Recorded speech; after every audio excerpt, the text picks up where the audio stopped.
transformadores, fabricação e manutenção em carregadores de bateria, painéis de comando e eletrificadores de cerca, montagem de sistema para bombeamento de água à base de energia solar e manutenção técnica em equipamentos eletrônicos. Rua Olegário Rodrigues de Freitas, 1188. Telefone 67 3668 1504 e o WhatsApp 67 981 11 9276. Eletrotécnica Paranaíba. 3 décadas trabalhando para a sua maior tranquilidade. Doutora Marjolie Rodrigues, dentista, especialista em bebês e crianças. Mamãe, leve seu recém-nascido para fazer o teste da linguinha. Atendimento no Espaço Clínico. Comendador Garcia, 79. WhatsApp 98199 4321. Nada é mais contagioso que um bom exemplo. Use máscara, uma iniciativa do Grupo RCM de Comunicação. Medicamentos e perfumaria com preços populares é com a Drogaria Santana, a farmácia do Lúcio. Leite Aptamil Premium, 1, 2 e 3, 800 gramas, R$ 44,99. Nestogeno, 1 e 2, 800 gramas, R$ 39,90. Resfenol com 20, R$ 9,99. Loratadina com 12, R$ 7,99. E Nimesulida 100 miligramas com 12, R$ 2,99. Drogaria Santana, a farmácia do Lúcio, no calçadão da Visconde de Tuné. WhatsApp 98121 7484. Baterias de 60 amperes selada por apenas R$ 229,90. Em até 10 vezes sem juros no cartão. É na Davix Auto Center, na Teódulo Mendes, ao lado da Dunité. Fone 3668 4075. Representante das baterias Moura. Moura é Moura. O que você quer comer? Pizza? Carne? Porção? O que você quiser comer? A Pizzaria e Restaurante Recanto faz pra você. Vários sabores e pizzas, pratos variados com massas, carnes e peixes, porções e muito mais. Ambiente agradável, ótimo atendimento para você passar bons momentos com sua família e amigos. Pizzaria e Restaurante Recanto, em frente ao Carnaíba. Ligue 3668-1783 ou 98128-7219. O que você quiser comer, a Pizzaria e Restaurante Recanto faz para você. Sexta da Sexta. Só a cultura pra te dar uma cesta nada básica de presente toda sexta-feira. Sexta da Sexta. Pra participar, mande um zap pra gente. 992724655 com seu nome, bairro e a frase. Sexta da Sexta Cultura FM. Apoio a Trem Super, Rua Comendador Garcia, número 10. Sexta da Sexta. ZYP 204, canal 292. Cultura FM. Cultura 106,3. Paranaíba, Mato Grosso do Sul.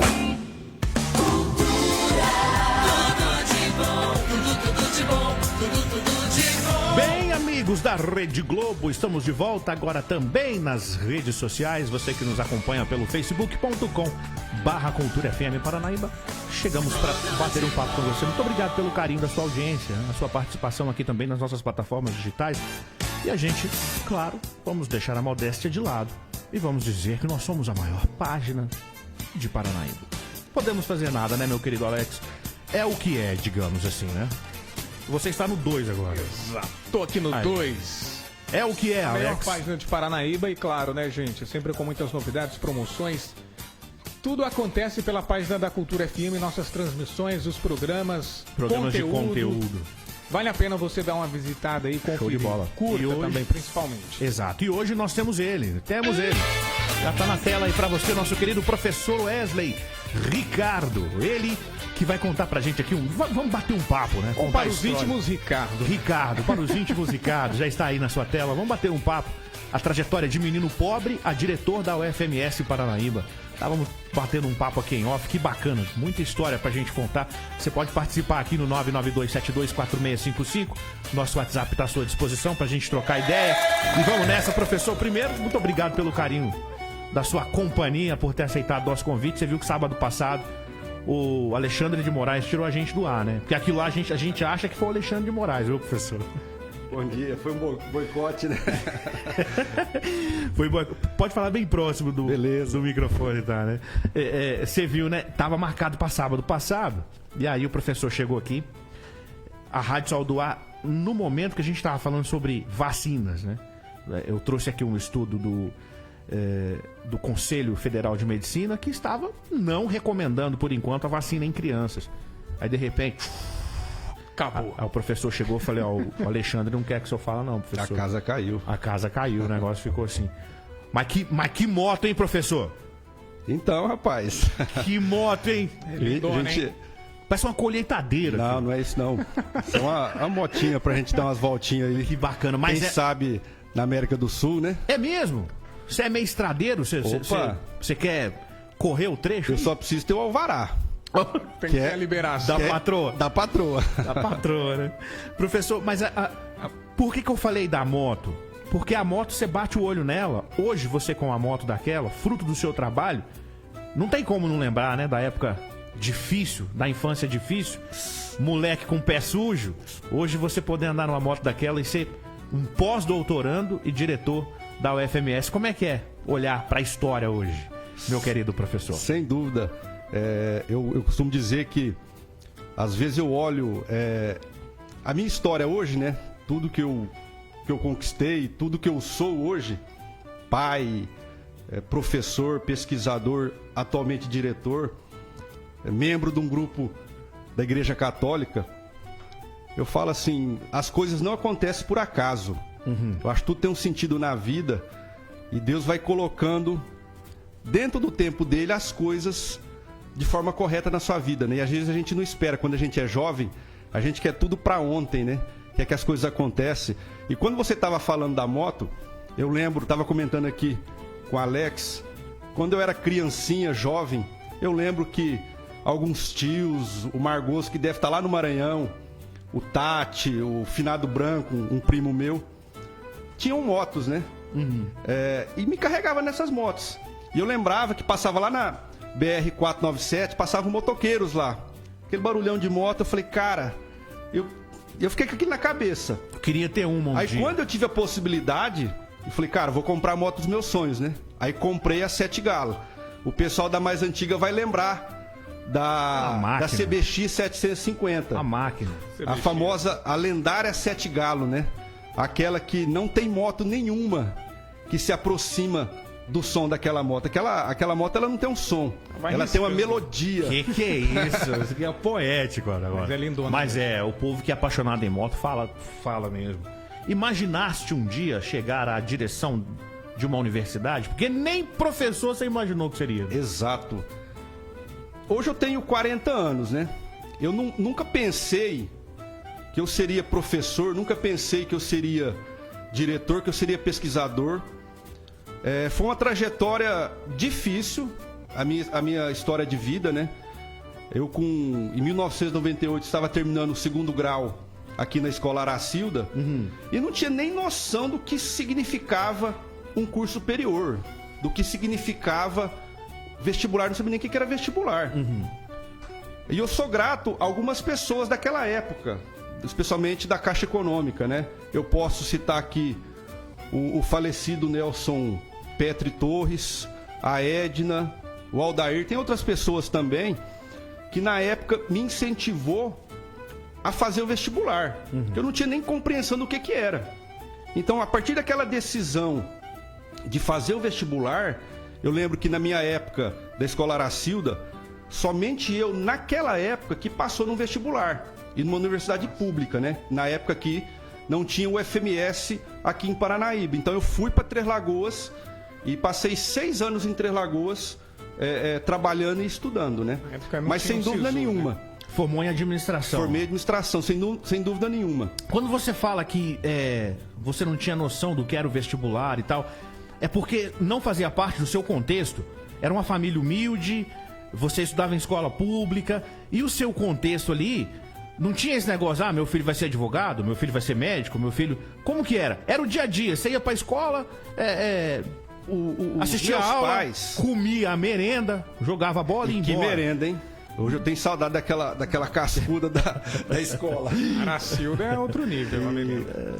Na verdade, os meus pais sempre me incentivaram a estudar, né? A minha mãe, o pessoal vai conhecer ela trabalha na Sanesul, a Cida, Maria Aparecida, ela é copeira da Sanesul. E meu falecido pai, o Jocelino, vulgo Pepé, trabalhou muito tempo na Matexul, na Jaú Madeiras, lá no Porto de Areia Santos. Me incentivaram muito a estudar. Mas naquela época, não se falava tanto da importância de se ter um curso superior. Você precisava ter um curso superior para crescer, para se desenvolver, né? Poucos conseguiam esse objetivo. Graças a Deus, com o apoio de amigos, da família, eu consegui entrar no vestibular, passar no vestibular. E na época, em Três Lagoas, o vestibular da UFMS tinham 4 redações. Eram 3 dias de provas e num dia você fazia 4 redações. Eu lembro que o curso de administração tinha uma concorrência de 4 candidatos por vaga. Eu fiquei, acho que, 24º colocado. Então ali eu falo que a minha trajetória pessoal e profissional começou ali. O interessante disso é que hoje eu consigo entender que toda a minha trajetória de vida e minha trajetória profissional, ela tem uma sequência lógica. Talvez não lógica para as pessoas, mas uma sequência que Deus foi colocando você num caminho que naturalmente as coisas foram acontecendo. Por que eu digo naturalmente? Quando eu terminei a graduação com 23 anos, eu queria trabalhar, ganhar dinheiro, né? Eu vou ser administrador, eu quero trabalhar numa empresa, ganhar dinheiro. O cara, quando sai da faculdade, você sai pilhado, você né? sai louco para conseguir as coisas. A ansiedade a 1000. Só que as coisas não funcionam assim na vida. Tudo tem seu tempo. Então, como você vai entendendo as coisas de Deus, você vai naturalmente acontecendo. Quando você vai fazendo só pela sua cabeça, na sua vontade, as coisas não acontecem. Ô Wesley, você fala muito sobre Deus, né? Exato. E o ambiente acadêmico não é um ambiente muito receptivo com quem fala sobre Deus. Pô, eu sei, na minha época de faculdade, passei também um pouco pelos cursos de Direito, de Letras e tal, até me formar em Psicologia. E o ambiente acadêmico não é um ambiente muito receptivo com o público aí, com a galera que crê em Deus. Como é que foi o seu período de formação? Como é que foi a sua... ali no seu interior, digamos assim, né? Você como um cara cristão, porque você é católico, né? Isso. E ali num ambiente de faculdade onde há, sim, de uma forma velada que seja, uma certa perseguição a quem segue essa linha. Quando eu fiz graduação, fiz mestrado, fiz doutorado, pós-doutorado, sinceramente, assim, eu não... Era uma época diferente, especialmente da graduação. Era minha mesmo. Graduação em 2003. Não se discutia muitos assuntos que se discute hoje. Por exemplo, vou pegar um tema da administração, questão da sustentabilidade. Naquela época, década de 2000, não se falava igual se fala hoje o termo sustentabilidade. Hoje você pega um botequeiro, ele conhece, entende o que é sustentabilidade de forma bem abrangente e genérica, ele tem noção. Naquela época, não. Então, naquela época, eu não tive dificuldade em relação a isso. Até porque, naquela época, eu era somente um católico, vamos dizer assim, não praticante. Não existe católico não praticante. Ou é católico ou não é. Naquela época, eu não vivia com Deus. Eu não tinha Deus presente na minha vida. Eu posso dizer que naquela época, eu sofri 7 acidentes de moto. Nossa. Você tá brincando? E não morri, não quebrei nada. Por quê? Imaturidade, imprudência, ignorância.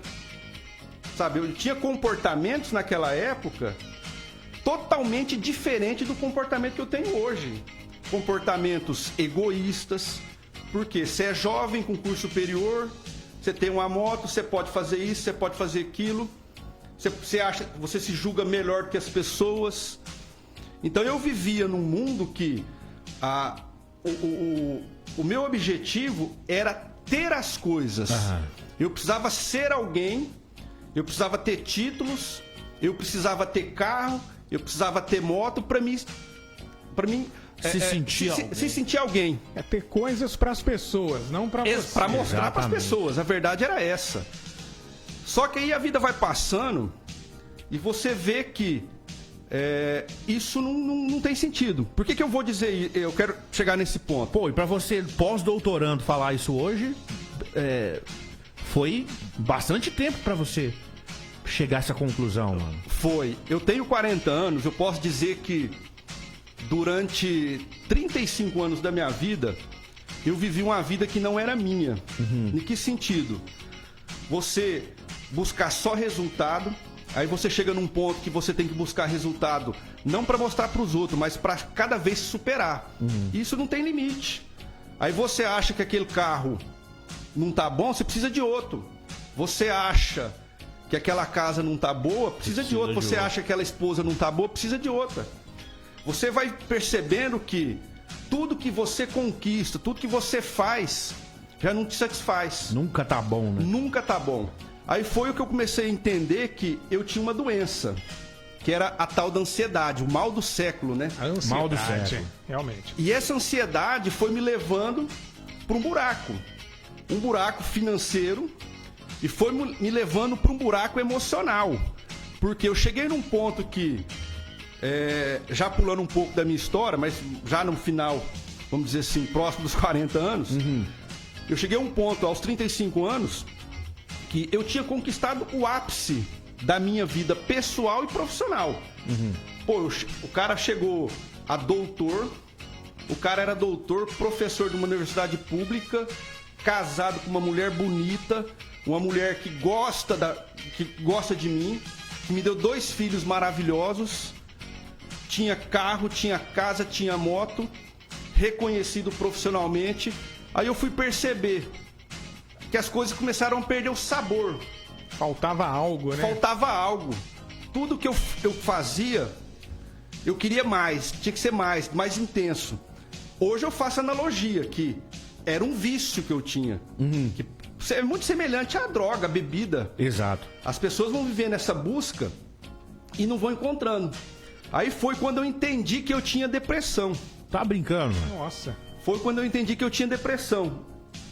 E foi uma situação tão complicada, porque hoje a gente vê tantos casos de pessoas suicidando, de pessoas que enxergam a depressão como brincadeira, que tiram sarro, que isso é frescura. Eu posso dizer com certeza que não é. Pelo contrário, ali você estava vivendo normalmente, não ficava preso dentro de casa. Não. Como é que era isso? Eu estava trabalhando normalmente, Como é que a minha você vida era sacou normal. os primeiros sinais? Os primeiros sinais foi quando eu comecei a perder o gosto das coisas. Eu comecei a perder o gosto, por exemplo, na carreira acadêmica, a gente publica pesquisa, a gente faz pesquisa. Eu tenho pesquisa publicada no Brasil, fora do Brasil, e isso me dava muita satisfação. Eu comecei a perceber que já não me satisfazia mais. Os meus filhos, quando eu estava brincando com eles, eles eram pequenos, eles devem estar assistindo agora. Abraço, Gabriel, Gustavo. Chegou um momento que eu não tinha mais prazer de brincar com eles. Sabe, eu comecei a entender que eu não tinha prazer, às vezes, de levantar. Eu comecei a ter pensamentos suicidas. Pô, isso aqui dá pra mim fazer tal coisa. Aí foi que eu comecei a entender os planos de Deus, Alex e Léo. Eu sou casado há 16 anos. A minha esposa eu conheci dentro da universidade, aos 21 anos. Eu tenho 40, então metade da minha vida foi com ela. Ela é totalmente diferente de mim. Ela deve estar acompanhando, ela deve estar rindo. Ela é uma pessoa calma, pacienciosa, tranquila. Eu não. A vida me fez um personagem de quê? Um cara lutador, de garra, com determinação. Se botar uma coisa na cabeça, faz acontecer. Ansioso. E Deus me colocou essa mulher lá atrás. São os opostos, né? Lá atrás, hoje eu entendo que se ela não estivesse na minha vida, talvez eu não seria quem eu sou hoje. Eu não teria o que eu tenho hoje. Por quê? As orações dela, o que essa mulher orou por mim. Cara, eu era um cara batizado na igreja católica, mas eu falava em religião pra mim. Falei, cara, que Deus é esse que vocês louvam, que vocês adoram, que vocês não vê? Que Deus é esse que deixa as pessoas morrerem? Pra mim era indiferente, igreja, era indiferente. Você falava que você era católico. Falava que era você católico. tem uma religião, eu sou católico. Mas não vivia. E criticava. Por estar dentro da universidade, eu criticava. Isso. A igreja. Você foi contaminado um pouquinho, então? Você acha que você... Não fui contaminado. Não. Eu cresci... Eu tive, vamos dizer assim, pais católicos, minha avó muito católica, mas conforme você foi crescendo, você foi criando vontades próprias, você vai se achando o dono da verdade. Eu fui me afastando. da igreja. Eu fui me afastando, vamos dizer assim, até das pessoas. Eu vivia mais para mim. Eu não vivia para a família, eu vivia para mim, para atender os meus anseios, né? Isso foi me afastando. E quando eu vim trabalhar na universidade, eu vi as pessoas cristãs, eu pensava, eu não manifestava, porque eu tenho uma posição seguinte, cara, a minha opinião não é universal. Ela não é verdade única. Da mesma forma que a ciência não é verdade única. A ciência pode ser refutada. Essas pesquisas, a gente faz pesquisa com o propósito de receber crítica. A gente manda para um congresso, a gente faz pesquisa dentro de uns procedimentos metodológicos, mas é natural que ela receba críticas. Porque tem outros pesquisadores que vão trabalhar em cima. É a tese, a antítese Exato. E assim vai, né? Então esse é um processo natural que ocorre na vida, né? Então você não chegou a ser contaminado, mas você tinha esse questionamento em relação a Deus. E aí no momento que você reconheceu que você estava em depressão, o que você foi fazer? Como é que o Wesley reagiu? É interessante porque eu falo que Deus foi agindo na minha vida, hoje eu percebo isso. Em várias situações. Vou dar um exemplo único. O que explica eu estar na rodoviária de Santa Fé? Eu vim de São Paulo na volta do doutorado. O que explica chegar um mendigo, sentar do seu lado, começar a conversar. Eu, graças a Deus, eu não tenho acepção para pessoa, não tenho esse negócio de escolher. A gente começou a conversar, ele do nada, ele arranca uma Bíblia, fala assim, eu posso ler uma passagem de Deus para você? Eu falei, pode. Do nada, velho? Do nada. Começou a ler aquilo ali, cara, aquilo ali foi um tapa na minha cara. Que doideira. Foi um tapa na minha cara. Tem uma ex-aluna do curso de administração, que ela tá no Paraná, Maria Rosa, depois ela vai até ver essa live. Ela falava assim, professor, ela já experiente, né? Eu falava numa calma, professor, eu enxergo Deus e o Senhor. Eu falava pra ela, Maria Rosa, para com essa conversa, que Deus é esse? Eu falei, que Deus é esse? Outra situação, eu já tinha 7 galos, eu deixava a família que final de semana pegava a estrada a 170 por hora, 180 por hora, e principal, numa moto velha, uma moto que tinha 25 anos, carburada. Chegava o pau nessa moto para viajar. Eu saí daqui uma vez, 4 horas da manhã, 4 horas da tarde eu tava em Itanhaém. Rapaz. Junto com a galera rasgando essas Só o risco mesmo. Então, assim, não tinha muita preocupação com vida. Você era um vida louca. Mais ou menos. Só faltava aquele boné, a barreta. E puxar os braços. MC Wesley, quase. Então eu não tinha essa preocupação. Numa viagem dessa, pra você ver como que Deus age. Eu fui pra Rio Verde no encontro de motos. E eu conheci um cara chamado Michel. Abraço, Michel, depois eu te mando o vídeo. Esse cara, o testemunho de vida dele me tocou de tal forma, só de eu ficar na casa dele uma noite, conversando com ele, com a família dele, com as 2 crianças dele. Cara, Deus usou aquele cara pra me tocar. Eu cheguei aqui de tal forma que eu, com sede de Deus. Primeira coisa, fui comprar uma Bíblia.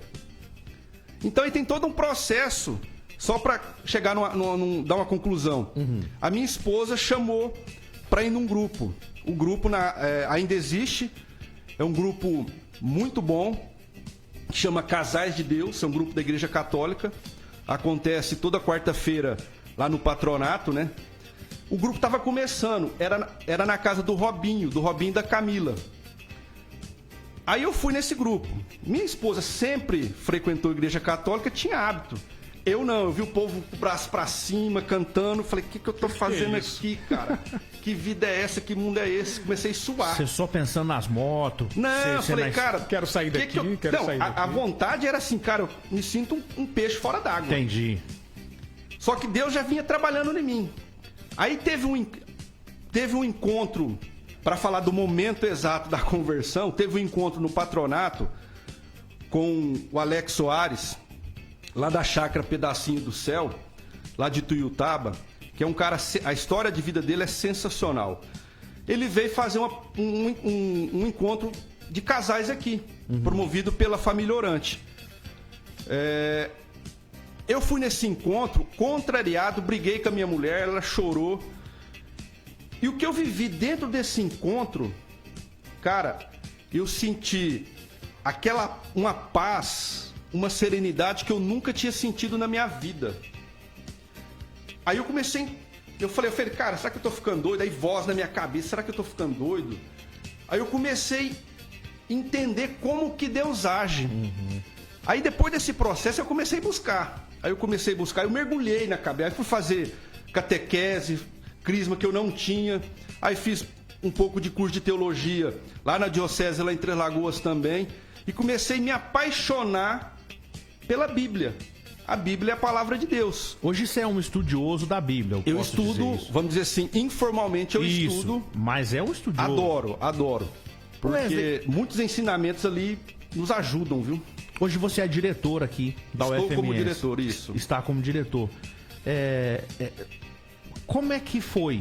Porque, mais uma vez, eu volto a dizer...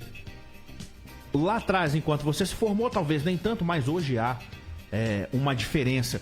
Como é que foi a sua candidatura aqui? O pessoal apoiou, ouviu você... Não, esse cara é um afegão, esse cara é um talibã, é um extremista religioso. Ou o pessoal abraçou e entendeu... Não, ele é um cara religioso. Tem quem acredita, tem quem não acredita. Como que o professor e doutor, pós-doutorando Wesley... associa, convive, né, com o fato de ser um estudioso da Bíblia, um católico hoje praticante e diretor de um campus universitário. Cara, olha essa salada. Como é que é? Conta pra mim. Assim, é interessante a gente contextualizar. Eu estou na UFMS desde 2011, né? E quando eu cheguei aqui, eu cheguei aquele Wesley, vamos dizer assim, velho. Aquele Wesley que batia de frente com tudo, aquele Wesley que não tinha trava na língua, e às vezes você falar tudo que você pensa é uma falta de caridade pra pessoa. Pô, eu não tenho direito de falar tudo que eu penso pro Alex. Tem muita gente que confunde sinceridade com grosseria. Né? Exato.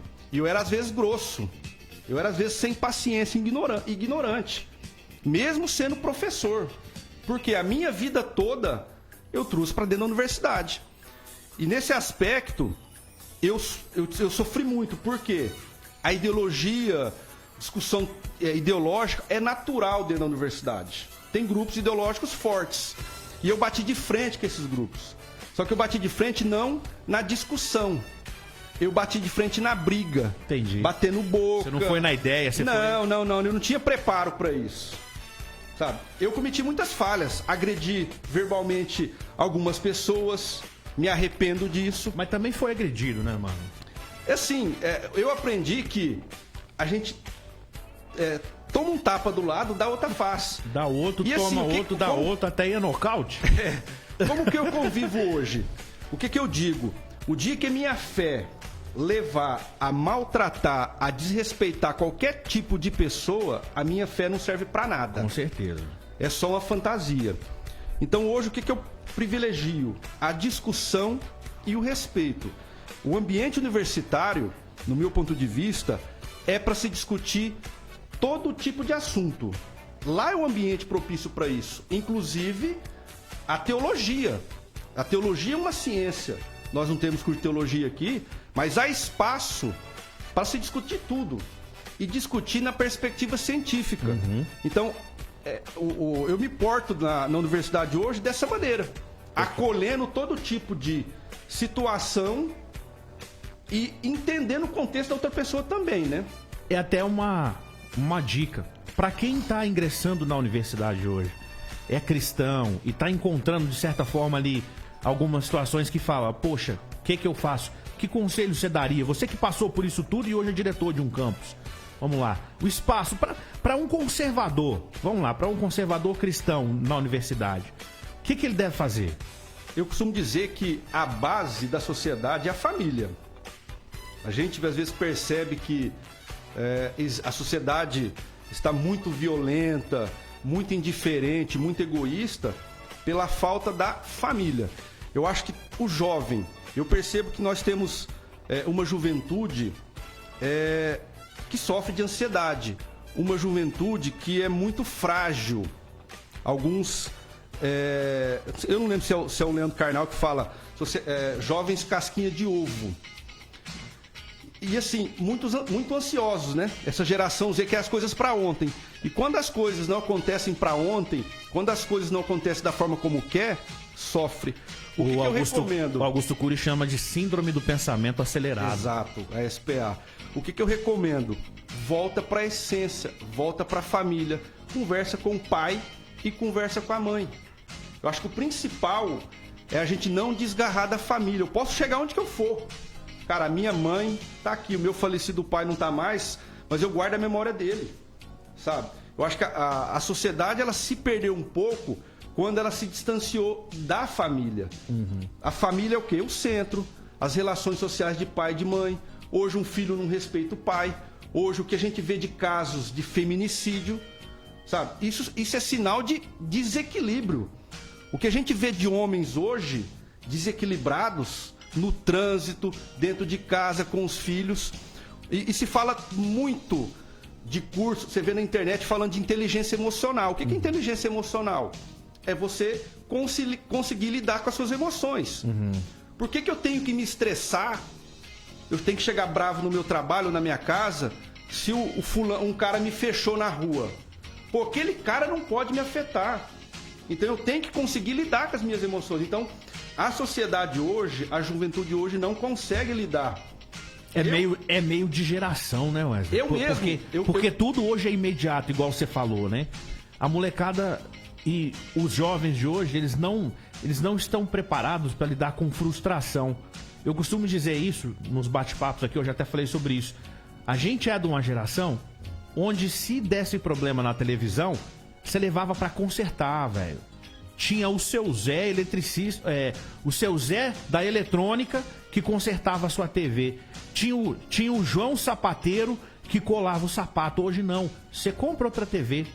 Sapato descolou, você joga ele fora, você compra outro sapato. Isso vem moldando personalidades. E a molecada e os jovens de hoje, eles trocam as coisas como trocam pessoas. Deu problema aqui no relacionamento? Tchau, não quero mais. É aquele negócio, a fila anda, né? E assim é no trabalho, assim é nas relações familiares também. Pô, minha tia tá me enchendo o saco, não vou mais falar com ela. E vai trocando, o negócio vai ficando muito imediato. É a geração TikTok, né? Vídeo curto, de 10 segundos. São momentos curtos e pequenos momentos. Os caras vão vivendo assim. E é o que você disse, falta essência, né, cara? Falta essência, mano. O negócio tá desse jeito mesmo, viu, bicho? Concordo com o que você falou. E a dica pro cara que tá na faculdade é essa, então. Volta pra tua essência. Exato. Interessante a gente falar de essência, né? Porque hoje eu posso dizer que eu trabalho, eu vivo pela minha essência. Eu descobri, tive a ajuda do Padre Joaquim, um abraço, Padre Joaquim, de descobrir que o propósito, a gente não busca, o propósito ele vem até a gente. Ou seja, o propósito ele vem a partir da sua essência, do que você é. Tem gente que nasce com talento para comunicação, tem gente que nasce com talento para cantar, para cozinhar, para abraçar, para acolher. Por exemplo, eu não tenho carisma de estar brincando. Eu não tenho não é da minha essência. Faço, brinco, mas não é. Então, assim, quando você se afasta da sua essência, isso seja pessoal ou profissionalmente, você vai fazer as coisas. Você vai ter que se esforçar mais para conseguir aquilo que você deseja. Agora, quando você trabalha próximo da sua essência, é aquilo que a gente fala, né? O trabalho deixa de ser trabalho e se torna prazer. Prazeroso. Wesley, você falou muito em família, né, cara? Como é que é a sua relação ali com a sua família longe da faculdade, né? Saindo desse mundo acadêmico. Como é que é o Wesley da faculdade e o Wesley da família ali? É interessante, porque minha família toda é aqui de Paranaíba, né? Parte um pouco na Aparecida do Taboado. Eu vou falar alguns personagens aqui, vocês vão reconhecer a minha família. Por exemplo, a minha tia é a Taxinha. Taxinha. A Taxinha, ex-esposa do Jataí. Poxa, velho. Jataí é um grande gente amigo. Boa demais. Os dois, bicho. Exato. Jataí é meu amigo também, pô. O Antônio, do Quésio. É irmão do meu falecido pai. O Martinho Neto. O Otorrino, meu primo. Poxa vida. A Lívia do Laboratório Palma, minha prima, irmã dele. Você é paranaíbense do pé rachadão. Exato, mesmo, do pé vermelho e do pé rachado. Caramba, que da hora. E assim, aí do lado da minha mãe, é a família do Nego Pato, lá do Goiás, da Ponte do Guilhermão. Tem aí o Noel, o Prego, são meus tios, né? O Tati. Tem gente que eu conheço de nome, assim. Então, assim, eu sou bem família mesmo, né? Hoje, o que acontece? A gente vive tão intenso do trabalho que eu percebo que aquelas relações que nós tínhamos antigamente, quando jovem, quando criança, parece que desapareceu, aquela proximidade, né? Os avós já estão velhos, por exemplo. Eu perdi o meu avô e minha avó do lado do meu pai. Eu lembro que todo domingo era almoço na casa da minha avó. Almoção de domingo. Exato. E depois que minha avó morreu, meu avô faleceu, ficou um pouco mais distante essas relações, mas não se perdeu. A gente vira e mexe, a gente está se encontrando dentro das possibilidades, né? Mas eu acho que a gente vive para isso, né? Para você criar relações. Eu costumo dizer que nas minhas aulas de comportamento organizacional, o ser humano é gregário. A gente precisa desse contato humano. Não dá pra gente viver sozinho. Então a gente precisa da família, a gente precisa de amigos, a gente precisa ter relações no trabalho. Imagina você passar 8 horas da sua vida num trabalho que o cara te trata mal, que o cara não te acolhe. É muito ruim isso, né? Não é fácil não. Wesley, e em relação a... Tá, beleza, hoje você está como diretor. Faz quanto tempo que você está como diretor? Vai ficar quanto tempo? E o que você tem desenvolvido ali? O que você tá vendo ali do nosso campus? Pô, rapaz, tem suor meu ali, viu, bicho? Eu sei. Tem suor meu ali. Tem viagem pra Campo Grande. Tem nariz de palhaço e a gente fazendo passeata na rua até ganhar o terreno. Prédio, né? Foi bacana. Eu sei dessa história. Então a gente tem que valorizar muito todo mundo que passou lá, né? Que legal. Eu falo que hoje nós temos uma estrutura dentro da UFMS, nós somos pequenos, nós temos 3 cursos: matemática, psicologia e administração. Final desse mês, nos próximos dias, talvez segunda, terça-feira, vai sair um edital da segunda turma da pós-graduação em administração. Que legal. Eu assumi o campus pouco mais de 2 meses, né? Teve uma eleição, graças a Deus eu fui bem aceito, bem acolhido pela comunidade. E nós temos esse desafio de levar uma equipe, tem uma equipe muito boa de professores e de técnicos, de levar essa universidade, levar o ensino, a pesquisa e a extensão num contexto de falta de investimento na educação. Há mais de 8 anos não existe investimento, recurso para investimento. Nós temos esse sonho da medicina veterinária e... Uma novela, hein? Que pé que tá, mano? Deixa eu aproveitar a sua presença. Desde que eu cheguei aqui em 2011 já se fala nessa veterinária, né? Não, e aí os políticos tiram foto falando que começa no fim do ano. Aí, não, começa ano que vem. Exato. Eu vi vários políticos locais, até nacionais, falando... Cravando, né? Cravando. E assim, o que acontece? Existe uma construção de um prédio no campus, é o prédio dos laboratórios da medicina veterinária. O grande problema que a empresa que assumiu essa obra, ela quebrou. É uma empresa lá de Três Lagoas. Então a obra já era para estar finalizada. Caramba. A obra está parada. Que sorte. Levantou só os pilares do primeiro piso, não colocou laje e parou.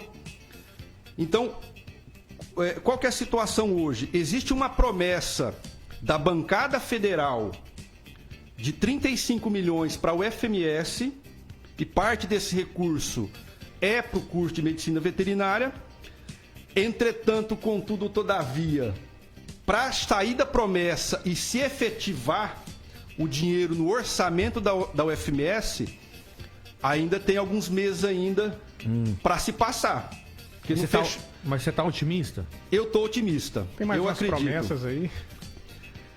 E se esse dinheiro efetivamente entrar no orçamento da UFMS, pode ser que esse curso saia um tempo mais próximo, né? Vamos torcer, né? Porque é um curso estratégico, né, cara, pra região. Bom, o curso de medicina veterinária num lugar onde a gente vive da pecuária.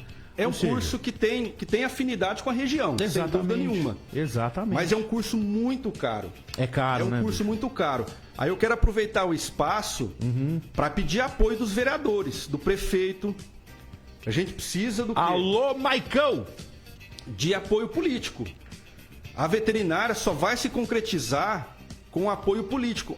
Aquilo que tinha para fazer para o UFMS, em relação ao UFMS, a UFMS está fazendo.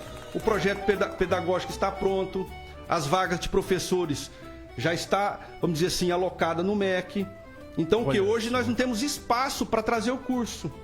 De repente, se vir o curso hoje, precisa terminar a obra.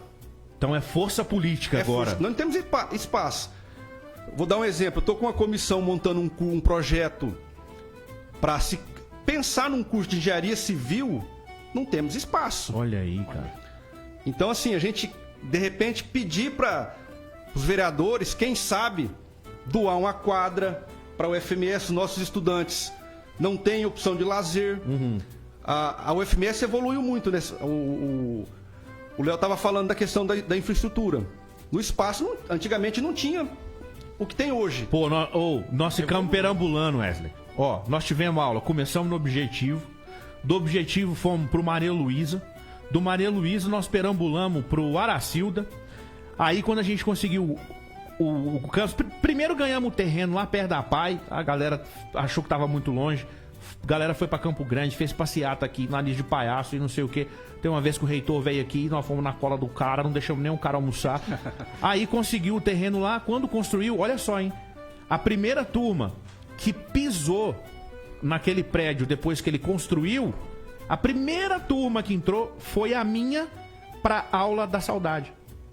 Nós assistimos a primeira aula daquele... E a última, né? A primeira aula daquele... Do lugar ali onde tem palestra, como que chama lá? Anfiteatro. Isso, a primeira aula ali do anfiteatro, a primeira galera que sentou naquelas cadeiras foi a minha pra aula da saudade. E aí a gente se formou. Foi bacana, foi uma história legal, cara. E a estrutura evoluiu bastante. Hoje evoluiu, pô, tá bacana aqui, cara, lá. Nosso campus, eu posso dizer, agradecer a professora Andréia. Nosso campus é lindo, viu? Olha, a infraestrutura de biblioteca, sala de professores. Chega a ser até... Eu tô pra falar que nem na Unesp você tem a estrutura que tem. Exatamente. Chega até emocionante recordar, na noite da aula da saudade, que a gente foi pro Aracildo, onde a gente tinha aula normalmente, aí um ônibus da prefeitura pegou a gente e levou pra lá. Aí o campus pronto, cara, aquele cheiro de tinta fresquinha. Tudo zero.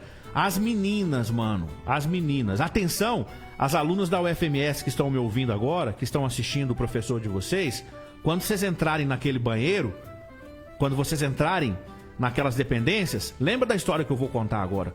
As meninas da minha sala entraram no banheiro, cara, e elas falaram, meu Deus, que banheiro bonito, porque a gente ficou tendo aula em locais emprestados, cara, onde era banheiro com porta quebrada, era não sei o que. E aí, tinha umas meninas que entravam, elas passavam a mão na parede assim, sabe? Tipo assim, cara, a UFMS existe hoje. Eu, Juniélio, que hoje é sargento, na hora que a gente entrou assim, a gente olhou pra aqueles banquinhos, a gente falou, pô, cara, aqui dava pra fazer um luau. Então, pra você que tá aí, bicho, valoriza, cara. Valoriza esse campus. Cuida desse lugar, porque é um lugar que tem suor da galera. A Silvia Bonassi pode contar melhor do que eu a história, isso. Quando a gente foi... Quando foi pra avalizar pra...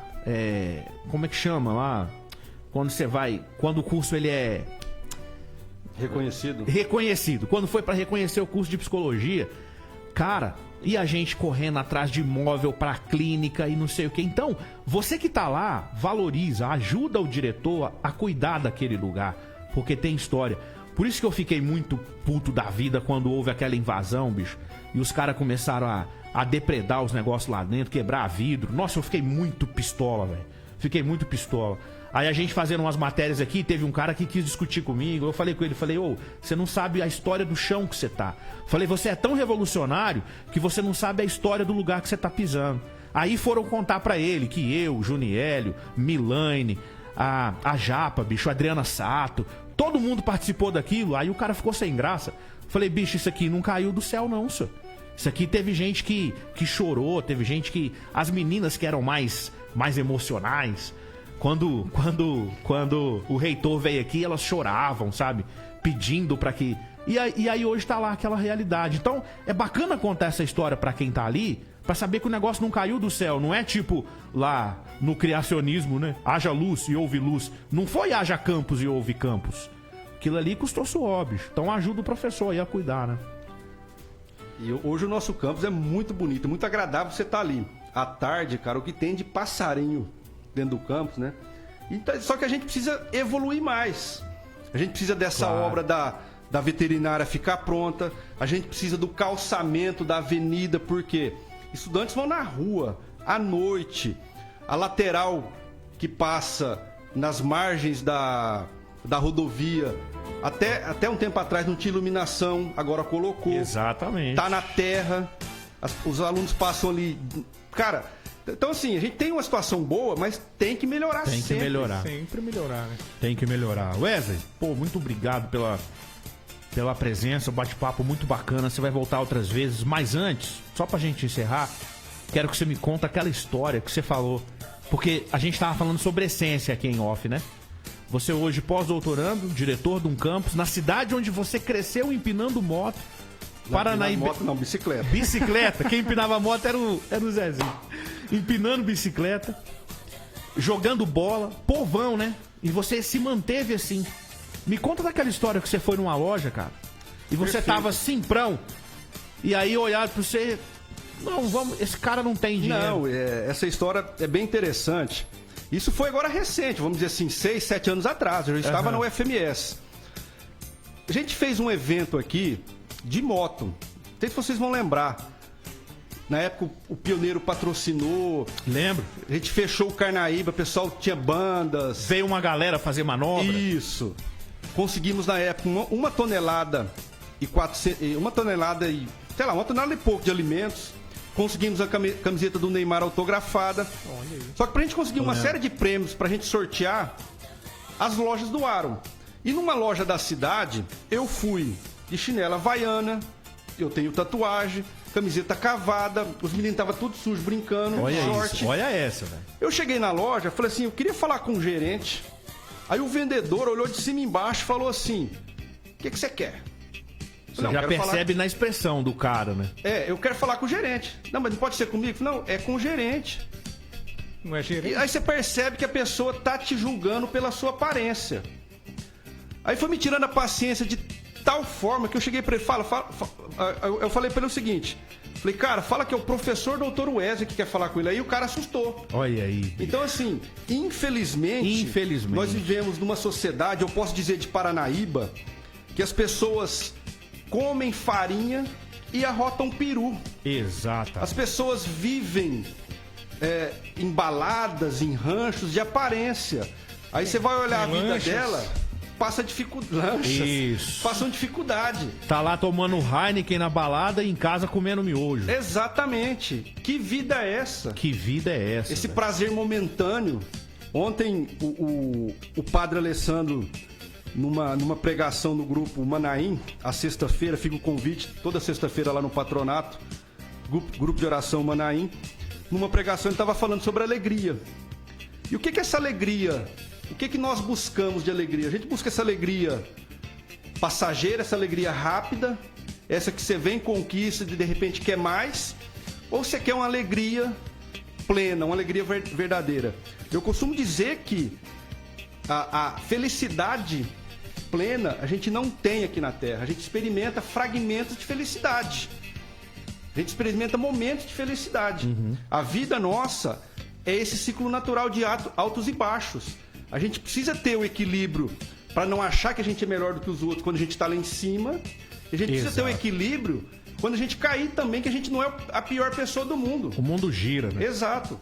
Então essa felicidade plena a gente só encontra em Deus. Eu falo que existe um buraco dentro da gente, um vazio, que nada preenche esse vazio. Nada. Nem família preenche esse vazio. Nem bens materiais, nem o maior tesouro do mundo. Nós viemos de Deus e nós vamos voltar para Deus. E esse buraco aqui na Terra só é preenchido por Deus. Então eu falo que essa felicidade do oba-oba isso não tem graça mais, pelo menos pra mim. Baita recado. Grande Wesley, palmas, meu querido. Ô, Léo, Muito deixa obrigado, eu viu? Diga. aproveitar aqui só cortando. Wesley, você falou muito nas conquistas, enfim. Conquistava algo que você queria tanto, mas sempre queria mais. Hoje, na sua cidade, no curso que você ama, na universidade que você ama, a moto que você ama, a esposa, filhos, família. Tem algo mais ainda que você queira conquistar? Tem um desejo? Tem esse sentimento ainda, cara? Assim, se eu disser pra você que eu tenho necessidade de conquista, sabe, de conquistar algo, casa, carro, eu tô mentindo, eu não tenho. Hoje, eu tenho uma missão aqui nessa terra. Eu sinto prazer, eu sinto que eu me sinto bem quando eu realizo essa missão. E o que é essa missão? Eu utilizar os meus dons, as minhas habilidades que eu adquiri para ajudar as pessoas, para servir as pessoas. Eu preciso servir os funcionários da faculdade, eu preciso servir os professores, eu preciso servir os alunos, eu preciso servir a comunidade por meio da igreja, eu preciso servir a Deus. Então, a minha missão nessa vida é servir as pessoas. O dia que você vê, o Wesley está ostentando, eu não vou mentir, no passado eu ostentei sim, as coisas que eu conquistava era para ostentar. Eu achava que as pessoas gostavam de mim por isso. Por isso. Hoje não, hoje eu tenho as coisas, por quê? Para me sentir bem, para me dar prazer. Ou, melhor não, prazer não, satisfação. Por que eu tenho a moto? Wesley, precisa ter uma moto grande? Cara, eu preciso viajar. Tem gente que vai pescar e relaxa. Tem gente que vai jogar bola, tomar terelé e relaxa. Eu, estando numa moto, numa rodovia, sem pensar em nada, com vento na cara, me relaxa. Que bacana. É atravessar a América do Sul de moto, Wesley? Quem sabe um dia. Quem sabe um dia. Que bacana. Hoje você se considera, então, um cara, vamos lá, realizado. Sem dúvida. Você olha os filhotes, você olha a esposa, você chega ali no teu trampo, você fala, pô, Deus, valeu a pena. Sem dúvida. Hoje eu tenho prazer de ir trabalhar. Diferentemente do passado. Por exemplo, quando eu trabalhei no presídio, eu fui agente penitenciário, hoje é policial penal, aqui no presídio de Paranaíba por 3 anos. Você foi? Você trabalhou com o Edir, então? Trabalhei com o Edir. Quem mais que tá lá? O Tarso. O Zé Antônio. Zé Antônio, o irmão Zé Antônio. O Zé de Deus. O apelido dele. Gente boa demais. Gente boa. Então, naquela época, eu entrei para trabalhar no presídio, foi o meu primeiro concurso público que eu assumi. Eu passei em vários, né? O primeiro que eu assumi. Pô, na época, 2004, R$ 1.400. Falei, poxa, pra quem ganhava 200 conto. Rapaz, tô rico. Não, cara. Tô rico. Trabalhava um dia e folgava 3. Falei, tô no paraíso. Rico. Concursado, 1.400. Concursado.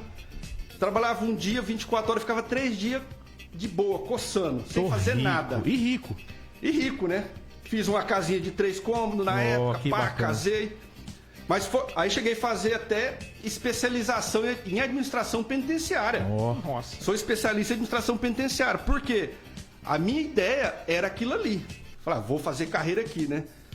Mas aí a vida vai acontecendo. Minha mulher ficou grávida. Eu falei, pô, eu não quero que meu filho cresça nesse ambiente. Falando, mano, velho, truta, firmeza, pô. E aí, mano? Porque você adquire, você assimila a cultura daquele ambiente. Certeza, você tem que se amoldar ali pra Exato. Eu ia sofrer, né? Pra um evento no Carnaíba, eu ficava próximo à parede. Veiaco, né? Veiaco, esperando alguma coisa acontecer, né?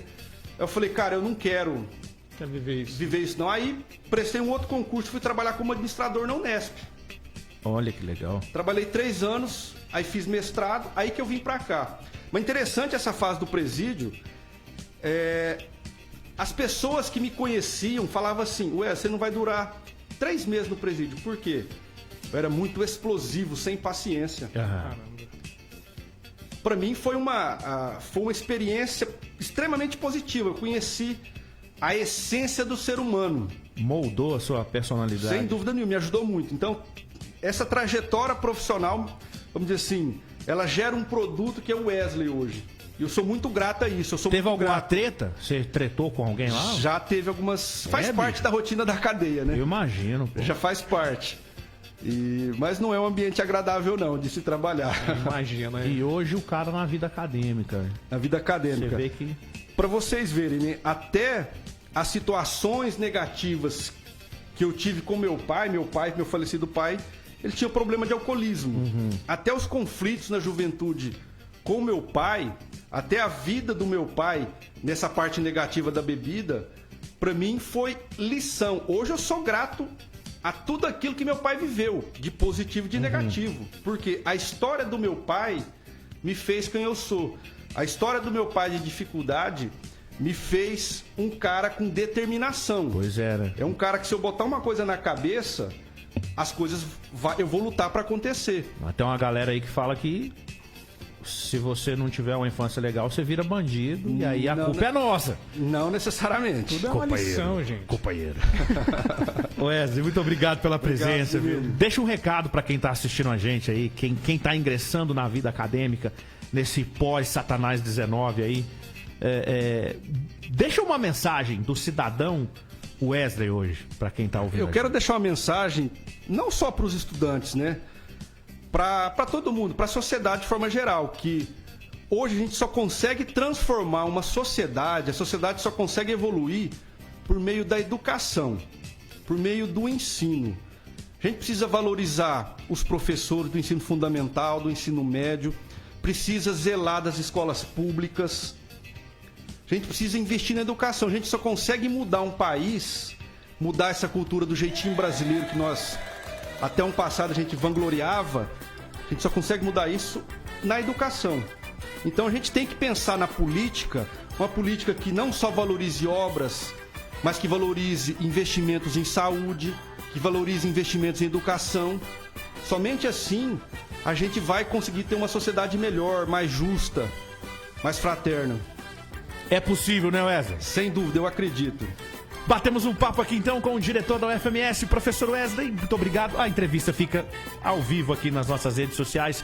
Ele vai voltar em outras oportunidades. Para você que tá aí, não sai daí, tem prêmios ainda no Tudo de Bom.